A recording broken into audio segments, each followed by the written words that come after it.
Difficile d'oublier les températures caniculaires de cet été. Le mercure avait même atteint les 43 degrés dans le Loiret. Cet épisode chaud n'a évidemment pas épargné les arbres. Ici, sur le parking du parc floral, ce paysagiste a arrosé à 12 reprises la trentaine d'arbres entre l'hiver et le printemps dernier. Soit 100 litres d'eau par sujet à chaque fois. C'est beaucoup, mais c'était nécessaire. Si on n'avait pas réalisé ces arrosages, on aurait peut-être 90 à 100% de morts.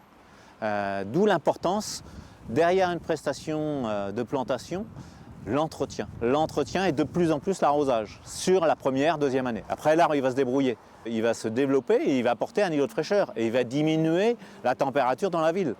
Donc je pense qu'il y a des priorités à faire.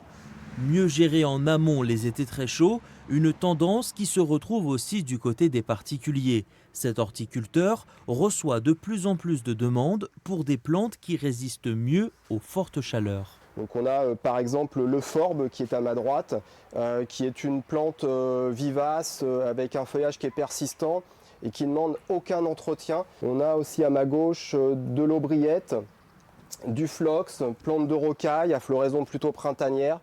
Pareil, c'est des plantes qui demandent très peu d'eau et qui se débrouillent toutes seules. Et si vous souhaitez embellir votre jardin ou rechercher quelques conseils, la foire aux arbres de Sandillon aura lieu du 1er au 2 novembre.